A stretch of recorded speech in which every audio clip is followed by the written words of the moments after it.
Taking their 2-0 series lead over the Clippers back to Dallas. 2 games this weekend. The Mavs followed up the 17 threes they made in Game 1 by making 18 in Game 2. But Ty Lue says the Clippers will show who they truly are with their backs against the wall, adding, quote, "I think when you're down 2-0 and you're coming into another team's arena, it shows what you're made of." So Chris Broussard still with us. Chris, where will the series stand when we return on Monday, apparently with all the props? Well, Jen, I don't know if I'm being too kind, too tender-hearted. Okay. But I'm going to say when we return Monday that the Clippers still have life, that they will be down 3-1 when we get back on Monday.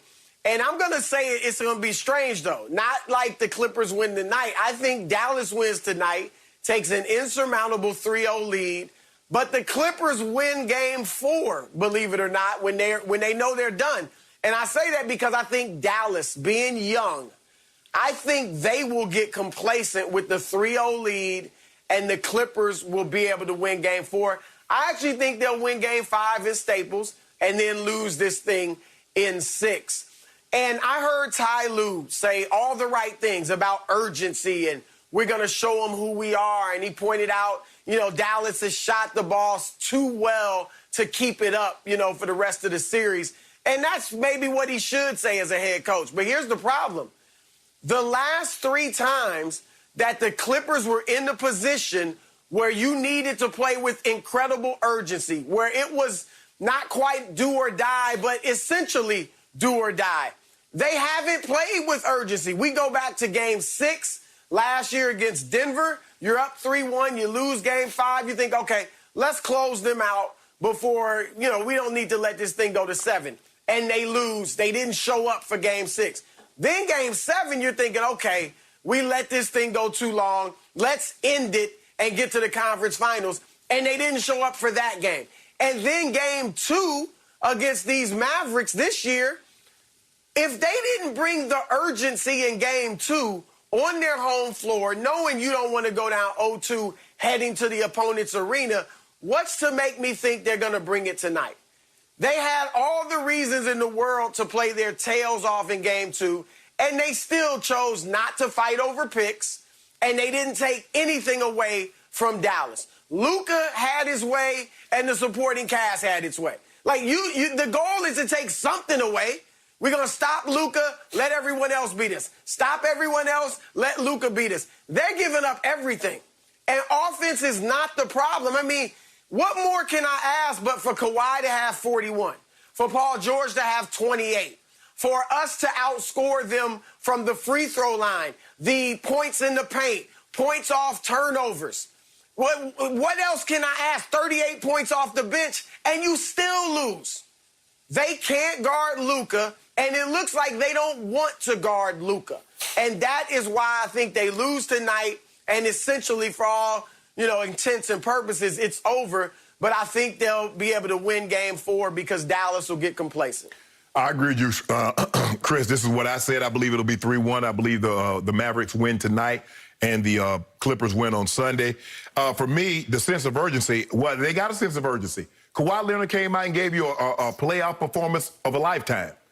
Paul George gave you 28, so you got 69 between your 2 stars. And it's picked up right where they left off. It was a conga line. They couldn't stop Luka last year from getting whatever he want. Remember, they had to step on his already injured ankle to slow him down, Chris. Now he's fully healthy. So what are you going to make Luka? Are you going to say, look, somebody just got to bear this 50-point night, but we're not going to leave these shooters? Because 30 of their threes that they've made have come on wide open looks. Most guys, unless you play for the Lakers, are going to make those shots. So what are you going to do? Are you going to let Luka get 39 and still dish out 8-9 assists? Or you just might as well just say, you know what, because his assists are 3-pointers. They're not the conventional he's driving the basketball, Chris, and dumping it off to a big and they dunking it. No, his assists are coming with Tim Hardaway Jr. nailing threes, Kleber nailing threes, Finney Smith nailing threes. So you got to take something away. But I just want someone to tell me how this mentally tough team with the 2 best wing defenders, I want to reiterate that because that's all I heard.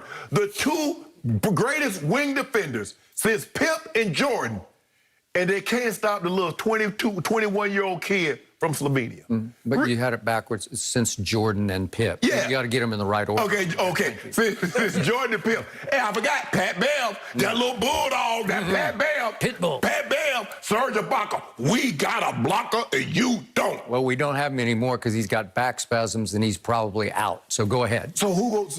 So somebody need to take the test. Okay, there's a written exam. It's called Luka Doncic. Kawhi's taking it, Chris. He's failed. Paul George is taking it. He's failed. Pat Bev took it. Pat Bev, they kicked Pat Bev out of school. His grade was so bad guarding Luka. So what are you going to do, Skip? You got to take, like Chris said, you got to take something away. Can't give him everything. Like a child. You get a child everything you want, you spoil him. So Luka spoiled right now because he get everything he want, Chris. He want cookies, he get cookies. He want ice cream, he get ice cream. I love it. I love you feeling miserable. I see that look on your face. I see that look on your face right now. That's that look I see it only a handful of times. I've only seen that look a handful of times. Yeah, because I'm up like 100 cases of Diet Dew on you. I'm going to get it back. I'm going to get it right back. This playoff series, I'm going to get it all back. Okay, it is my turn. I am sick and tired of hearing you both just talk about this. Let's just, I don't want to hear about some mercy win on Sunday night. I don't want to hear about it. You want to get swept? It's over. Let's get this over with. Look, the Clippers were nicknamed for ships. They're Clipper ships, and they have now sprung all the same leaks, 1,000 leaks that they sprung last year in the bubble against Denver. And they will start sinking into the Trinity River tonight in Dallas, and they will sink to the bottom of the Trinity River on Sunday night, and they will be done because they will be swept. It is over. They are so shell-shocked by games 1 and 2 that they will not be able to, so to speak, right the ship. If they get swept, they're going to blow it up, Skip. You got it right. They will blow it. That owner, he only knows winning in his field of aspiration, and he will blow this sky high. Heads are going to roll everywhere after Sunday night because I do not see how they can suddenly bounce back. Dallas knows they have them right where they want them. And even now, the odds makers are playing into the Mavericks' hands because I keep telling Shannon, Chris, the Clippers are still the odds makers' champions. I don't feel stupid for picking the Clippers because the odds makers continue to pick the Clippers. Even last year in the bubble, every time the Clippers played Denver, they were a higher point favorite over the Nuggets than the Lakers were when they, in the next round, played the Denver Nuggets. Routinely, the Clippers last year would be 7 or 8 point favorites all the way to the bitter end when they obviously blew the 3-1 lead. And yet when the Lakers faced them, they would be 5 or 6 point favorites in every game. Tonight, my Clippers are still 2 point favorites at Dallas after the destruction that we've seen Luka wreak on them in games 1 and 2. They're 6.5 point favorites in game 1 and lost by 10. 6 point favorites at home in game 2, and they lost by 6. They were up to 2.5 point favorites last night at Dallas. Now it's 2 points. They are the odds makers champs because the odds makers do what I do. They look at that roster. They do what you did because you picked the Clippers to win games 1 and 2. And they look at the roster. They look at the depth. They say, this team is loaded. Ty Lue is decorated. He helped LeBron come back from 3-1 and win a championship. Everything is right. They're a better team than they were a year ago. They're a little different team, but not in psyche, because I thought playoff Rondo would fix what ailed them. And he hasn't played enough minutes to my taste, but down the stretch, he cannot quarterback a team that still can't figure out how to close a deal. They still degenerated in both games 1 and 2 down the stretch into, is it my turn or your turn? Do you want to go? And if you put George Paul in one-on-ones late in the game, he's going to be like, should I shoot it or not? He was great until late. Kawhi was great until late. And then they come all apart because there's no ball movement.